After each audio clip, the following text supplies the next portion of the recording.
Okay guys, তো আজকে আমরা যাচ্ছি পিঁপড়ার ডিম পাড়তে। তো আমাদের সাথে আছে সামনে এরা 3 জন, আমরা পিছনে 2 জন ছাতি নিয়ে যাচ্ছি। তো আমরা যাবো আজকে মাছ মারতে। তো ওইটার জন্য আজকে আমাদের দরকার আছে পিঁপড়ার ডিম।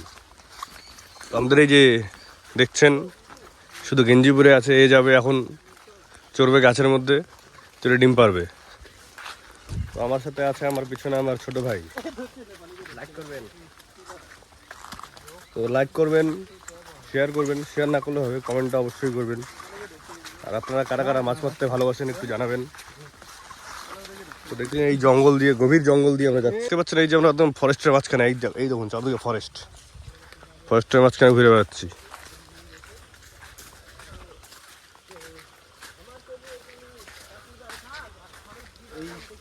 সুন্দর সুন্দর এই ছোট গলি দিয়ে যাতে এই দেখুন গাছ, দেখুন কত বড় বড় গাছ দেখুন।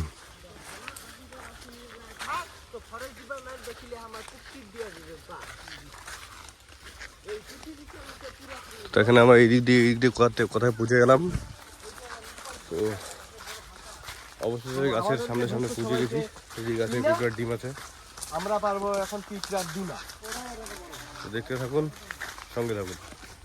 অবশ্যই লাইক কমেন্ট শেয়ার করতে অবশ্যই ভুলবেন না। তো আমাদের ডিম খুঁজতে খুঁজতে এখনো গাছ পাইলাম না, কোন গাছে আছে পিঁপড়ার ভাষা, যেই গাছ থেকে পারবো না ডিম। কাকু, হ্যাঁ কাকু, কই ডিম কই, কোন গাছে?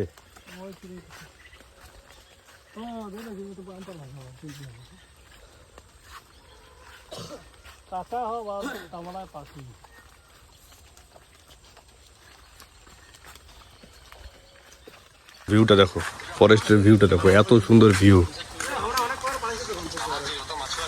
নেচারের ভিউ বলবো কি, নেচারের ভিউ একটু অন্যরকম, একদম শান্তি।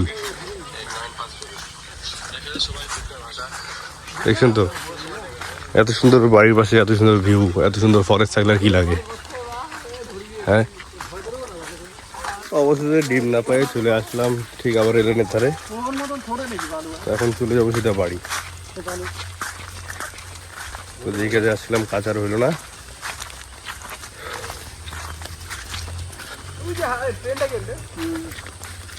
অনেক খোঁজাখুঁজির পর ডিম পানি দেয়। আবার যে রেল লাইন দিয়ে আসলাম সেই রেল লাইন দিয়ে হাইটে হাইটে আবার রিটার্ন বাড়ির দিকে।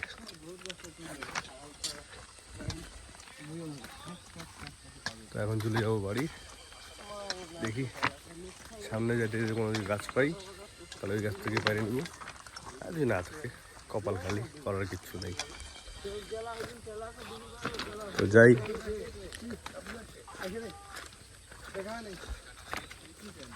এই দেখো এত সুন্দর ভিউ আছে তোমাদের বাড়ির দিকে, এত সুন্দর ভিউ।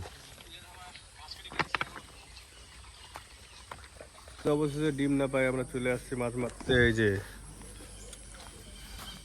আটা দিয়ে, আটা আর কিছু পিঁপড়ার ডিম ছিল, তো এটা দিয়ে মারছি। এই যে মাছ,